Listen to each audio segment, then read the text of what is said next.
بسم اللہ الرحمن الرحیم۔ شروع اللہ کے نام سے جو بڑا مہربان نہایت رحم کرنے والا ہے۔ فجر کی 2 سنتوں کے بعد قرآن پاک کی یہ سورت جو شخص پڑھ کر اللہ سے جو دنیا کی قیمتی چیز مانگتا ہے، اللہ خوشی سے دیتا ہے۔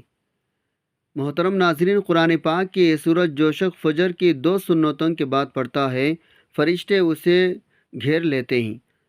یہ قرآن پاک کی سب سے پرسکون اور آنکھیں روشن کرنے والی صورتوں میں سے ہے۔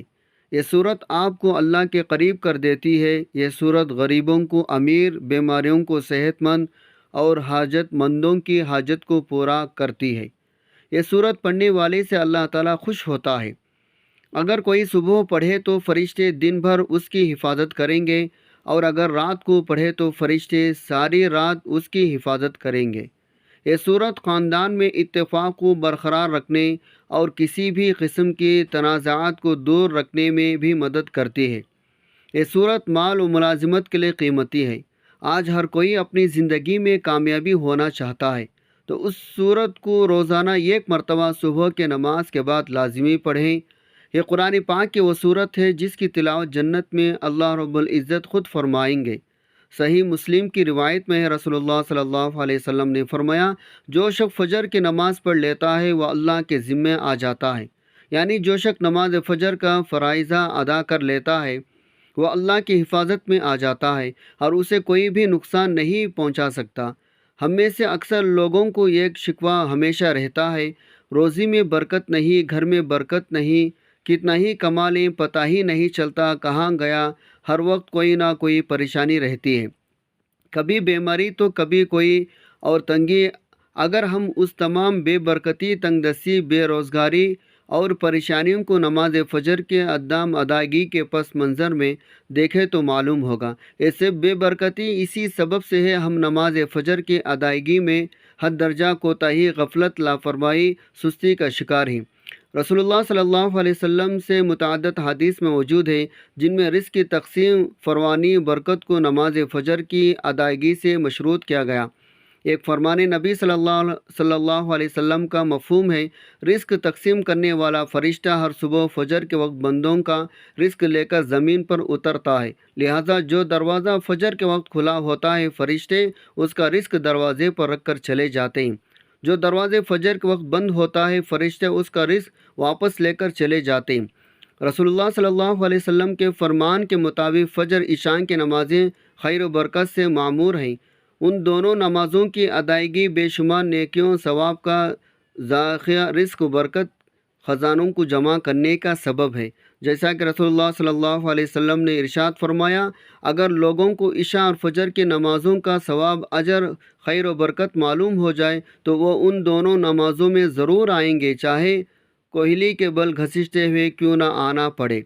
قرآن حدیث سے بھی نماز فجر کی قرآن تلاوت، قرآن مجید کی اہمیت اجاگر ہوتی ہے، جس سے فجر کے وقت اور نماز فجر کی اہمیت کا پتہ چلتا ہے۔ سورہ بنی اسرائیل میں فرمایا، بے شک فجر کی نماز میں پڑھا جانے والا قرآن محسوس مشہود ہو کر سامنے آ جاتا ہے۔ یعنی اگر فجر کی نماز میں پڑھا جانے والا قرآن اگر سمجھ کر بغور پڑھا یا سنا جائے تو وقت فجر کے تمام انوار، تجلیات، قرآنی فیض، برکات مشتمل ہو کر اللہ کے وجود، اس کی وحدانیت کی گواہی دیتے ہوئے محسوس ہوتے ہیں۔ ایسے ہی نبی صلی اللہ علیہ وسلم سے بھی نماز کی اہمیت، فضیلت، نورانیت کا پتہ چلتا ہے۔ آپ نے فرمایا، فجر کے 2 رکعت سنتیں دنیا اور دنیا کے ہر چیز سے افضل ہے۔ قرآن مجید اللہ کی سچی کتاب ہے، یا اللہ کا پیغام اپنے بندوں کے نام ہے، اس سے ایمان بڑھتا ہے اور دلوں کے زنگ اترتی ہے۔ قرآن مجید کی تلاوت کرنا باعث برکت ثواب ہے، مگر افسوس کا مقام ہے ہمارے اکثریت تلاوت قرآن مجید سے غافل ہیں، دنیا کے کاموں میں اپنا وقت گزارتے ہیں، جبکہ تلاوت قرآن کے لیے وقت نہیں ملتا بلکہ بہانے کیا جاتا۔ یقین جانیے، تلاوت قرآن پاک سے اللہ وقت میں برکت ڈالتا ہے۔ آج ہی عہد کریں، قرآن مجید کی تلاوت کے لیے روزانہ وقت نکال کر کم از کم 2-3 رکوع تلاوت کریں گے اور اس کو سمجھیں گے، اس کا ترجمہ کے ساتھ پڑھیں تاکہ پتہ چلے اللہ تعالیٰ اپنے بندوں سے کیا فرماتے ہیں۔ رسول اللہ صلی اللہ علیہ وسلم نے فرمایا، تم قرآن پڑھو، اس لیے کہ قرآن قیامت کے دن اپنے پڑھنے والوں کے لیے سفارشی بن کر آئے گا۔ ایک دوسرے حدیث میں قرآن پاک کی سفارش کو قبول کیا جائے گا۔ قرآن کو پڑھنے کے بعد اس کو اپنی عملی زندگی میں لانا والوں کے لیے بھی جھگڑا کرے گا اور نجات دلائے گا۔ رسول اللہ صلی اللہ علیہ وسلم نے فرمایا، قیامت کے دن قرآن اور قرآن والے جو اس پر عمل کرتے تھے ان کو لایا جائے گا۔ سورہ بقرہ، سورہ آل عمران پیش ہوگی اور اپنے پڑھنے والوں کی طرف سے جھگڑا کرے گی۔ قرآن کو جو لوگ مضبوطی سے تھام لیتے ہیں، اللہ تعالیٰ ان کو بلند کر دیتا ہے، وہ دنیا میں بھی عزت حاصل کرتا ہے اور آخرت میں بھی جنت میں داخل ہوگا۔ جو قرآن کی تلاوت تعلیمات سے دور ہوتے ہیں اور اپنی زندگی اپنی مرضی چاہت سے بسر کرتے ہیں تو پھر ایسیوں کو اللہ ذلیل خوار کر دیتے ہیں۔ چنانچہ نبی صلی اللہ علیہ وسلم نے فرمایا، اللہ تعالیٰ اس کتاب قرآن مجید کی وجہ سے بہت سے لوگوں کو سر بلند فرمائے گا اور دوسروں کو ذلیل کرے گا۔ قرآن مجید کی تلاوت کرنے سے ہر حرف کے بدلے میں 10 نیکیاں ملتی ہے۔ قیامت کے روز انسان ایک نیکی کے لیے مارا مارا پھرے گا، لہٰذا نیکیوں کے اصول کے لیے تلاوت قرآن پاک کو معمول بنانا چاہیے۔ رسول اللہ صلی اللہ علیہ وسلم نے ارشاد فرمایا، جس نے کتاب اللہ کا ایک حرف تلاوت کیا اس کو ایک نیکی ملے گی اور اس ایک نیکی کا بدلہ کم از کم 10 گنا ہے۔ میں نہیں کہتا کہ الف لام میم ایک حرف ہے، بلکہ الف ایک حرف، لام دوسرا حرف، میم تیسرا حرف ہے۔ قرآن مجید کو یاد کرنا، اس کو حفظ کر کے اپنے سینے میں محفوظ کرنا سعادت مندی ہے۔ آپ صلی اللہ علیہ وسلم نے فرمایا، بے شک وہ آدمی جس کے دل میں قرآن کا کچھ حصہ نہیں، وہ ویران گھر کی طرح ہے۔ قرآن کریم کی تلاوت اجر ثواب کا باعث ہے، چاہے پڑھنے والا اس کے معنی مطالب کو سمجھتا ہو یا نہ سمجھتا ہو۔ اس کے ایک ایک حرف پر 10 نیکیاں پڑھنے والے کو ملے گی، جیسا کہ حدیث میں فرمایا گیا ہے۔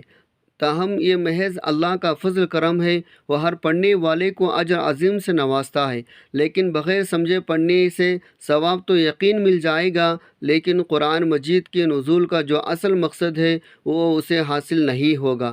وہ مقصد کیا ہے؟ ہدایت اور روشنی، یہ تو صرف اسی ہی سے ملے گی جو قرآن کو سمجھنے کی اور اس کے معنی مطالب سے آگاہی حاصل کرنے کی کوشش کرے گا۔ آج اس قرآن کو پڑھنے والا تو لاکھوں نہیں بلکہ کروڑوں کی تعداد میں ہے، لیکن اس میں بیان کردہ اصول و ضوابط، تعلیمات و ہدایت کو سمجھنے والے کتنے ہیں؟ تھوڑے، بالکل تھوڑے۔ حالانکہ اللہ تعالیٰ فرمایا، ہم نے قرآن کو آسان کیا نصیحت کرنے کے لیے، کیا پس کوئی نصیحت حاصل کرنے والا؟ ارشاد گرامی ہے، بے شک اللہ تعالیٰ اس قرآن کی وجہ سے کچھ لوگوں کو بلند عطا کرے گا، کچھ کو پستی۔ ناظرین، آج وظیفے میں جس صورت کی تلاوت کا ذکر کیا گیا ہے یہ صورت رحمان ہے۔ رحمان اللہ کے خوبصورت ناموں میں سے ہے، جس کا مطلب ہے رحم کرنے والا۔ یہ صورت جو پڑھتا ہے اس پر رحم کیا جاتا ہے، جس مقصد کے لیے پڑھتا ہے وہ مقصد پورا کیا جاتا ہے، دنیا اور آخرت کی سختی سے اسے نجات ملتی ہے۔ سورہ رحمان کا نام اللہ کی خوبصورت ترین ناموں میں سے ایک نام پر رکھا گیا ہے۔ اس صورت میں خدا کے فضل کے مثالیں دی گئی، اللہ کے مختلف تحائف کی اہمیت کو دہرایا گیا۔ سورہ رحمان ہمیں رحمت الہی کے تصور پر غور کرنے کی ترغیب دیتی ہے۔ اللہ نے ہمیں مختلف تحائف دیے ہیں، یہ دنیا بھی ایک تحفہ ہے۔ درخت، کھانا پینا، ہمارے ارد گرد کا ماحول، ہوا، پانی، صحت مند جسم، دماغ، خاندان، دوست، سب کچھ ایک تحفہ ہے۔